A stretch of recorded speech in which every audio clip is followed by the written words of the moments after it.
तीनों लोग वहाँ छापा भी फैजाबाद में कि राम जन्मभूमि आंदोलन की बात है। काशी विश्वनाथ जी का हो गया।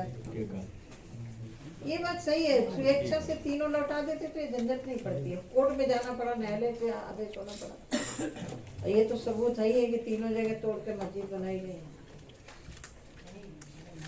आम के काट हम लोग पहले बोलते थे, लेकिन अब वो नहीं बोलते।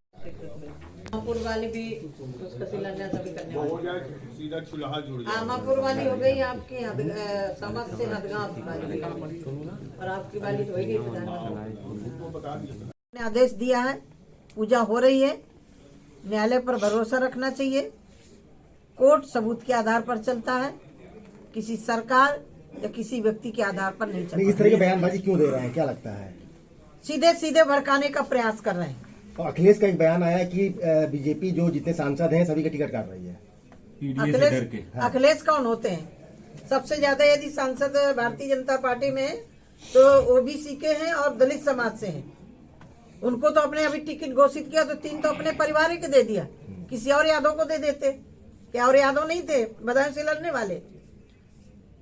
देवघर में आज राहुल गांधी पहुंच रहे हैं, उनकी यात्रा पहुंच रही है और बाबा बैजनाथ के दर्शन करेंगे। वो भगवान करे जहाँ जहाँ जाएंगे वहाँ वहाँ उनका गठबंधन टूट रहा है। कि न्यायालय सबूत के आधार पर आदेश करता है, और मुझे लग रहा है कि ज्ञान वापी, ज्ञान का कुआं, हमारे यहाँ जहाँ ज्ञान का भंडार होता है उसको कुआं बोलते हैं। नंदी भगवान चिल्ला चिल्ला के कह रहे हैं कि मेरे आराध्य यहाँ विराजित हैं। किसी भी मस्जिद में त्रिशूल नहीं होता, किसी भी मस्जिद में स्वस्तिक नहीं होता, किसी भी मस्जिद में देवी देवताओं के चित्र अंकित नहीं होते। वहाँ सारे के सारे सबूत हैं और कोर्ट सबूत के आधार पर चलता है। यदि उवैसी कोर्ट को मानते हैं, संविधान को मानते हैं, तो ये स्वीकार करना पड़ेगा कि वहाँ मंदिर तोड़ करके मस्जिद बनाई गई थी। यदि नहीं बनाई गई होती तो नंदी भगवान उधर को मुख किए बैठे हैं, वो गवाही दे रहे हैं। मुलायम सिंह की सरकार के समय व्यास पूजा हो रही थी वहाँ, लेकिन राजनीतिक कारणों से पूजा बंद मान करके जिताया है। तो मेरा काम भी है जनता के लिए काम करना। तो इस जनपद के लिए भी सरकार नहीं होती, डबल इंजन की सरकार नहीं होती तो भी संभव नहीं था। ये जो भी काम दिखाई पड़ रहे हैं दोनों सरकारों के कारण दिखाई पड़ रहे हैं, और उसमें मैं निमित्त नहीं हूँ, मैं तो एक माध्यम बनी हूँ। जनता और सरकार दोनों को मैं श्रेय देती हूँ।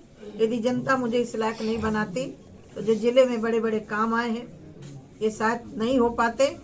तो मैं तो एक निमित्त हूँ, जनता की संदेश वाहक हूँ, उसके आधार पर मैंने काम करने का प्रयास। दीदी, ज्ञान वापी जो फैसला, भूख से हमारा नागरिक खत्म हो उसके लिए व्यवस्था करना, गरीबों को मुफ्त में राशन देना, गांव में ही मनरेगा के द्वारा उस कोविड के समय काम मिल सके, वो भी माननीय प्रधानमंत्री जी ने किया। देश के अंदर तालाबों में अतिक्रमण हो रहा था। इस आजादी के अमृत काल में देश के यशस्वी प्रधानमंत्री जी ने अमृत सरोवर की घोषणा की और उन तालाबों का संरक्षण हुआ। मैं फतेहपुर की जनता का, फतेहपुर के नागरिकों का अपनी तरफ से आभार व्यक्त करती हूँ कि यहाँ की जनता ने जिस उत्साह के साथ मुझे जिताया था, मैंने इस जिले में काम करने की कोशिश की है। चाहे वो मेडिकल कॉलेज हो, केंद्रीय विद्यालय हो, सबसे बड़ी समस्या नगर की सिविल लाइन की। आए दिन आत्महत्याएं करता था। जब से प्रधानमंत्री सम्मान निधि जारी हुई तब से कहीं भी कोई किसान साहूकार से कर्जा लेकर के खाद बीज के लिए लिया हो और मौत को फांसी के फंदे में चूमा हो, ऐसा नहीं सूचना मिली है।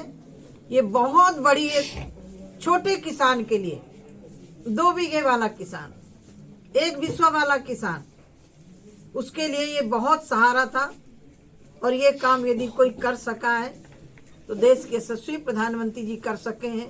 और इसी कालखंड में 19 के बाद कोरोना जैसी महामारी से निपटना, देश के नागरिकों को वैक्सीन बना करके सुरक्षित करना, केंद्र सरकार के मुखिया आदरणीय मोदी साहब का और उत्तर प्रदेश के मुख्यमंत्री योगी आदित्यनाथ जी का आभार व्यक्त करती हूँ, जिसको केंद्र में प्रधानमंत्री रहते हुए बीपी सिंह नहीं करवा पाए थे। ये बहुत ज्वलंतशील समस्या थी फतेहपुर के लिए, वो भी स्वीकृत हुई। उसमें भी 400 करोड़ के लगभग पैसा आ चुका है। एक सबसे बड़ी समस्या जब से मैं आई तब से देख रही थी, गाजीपुर विजयपुर वाला मार्ग, वो भी 90 करोड़ की लागत से उसकी भी स्वीकृति हो चुकी है, उसका भी टेंडर प्रक्रिया में आ चुका है। मुझे लग रहा है कि मैं यद्यपि काम करते करते कोई ऐसा व्यक्ति नहीं होता कि संतुष्ट हो जाए, फिर भी मुझे अपने आप पर इसलिए संतुष्टि है जिस उम्मीद से जनता ने मुझे जिताया था। मैंने भरसक प्रयास किया है। मुझे किसी व्यक्ति ने कहा कि आप इतनी लगी रहती हैं जैसे आपको ही, मैंने कहा मैं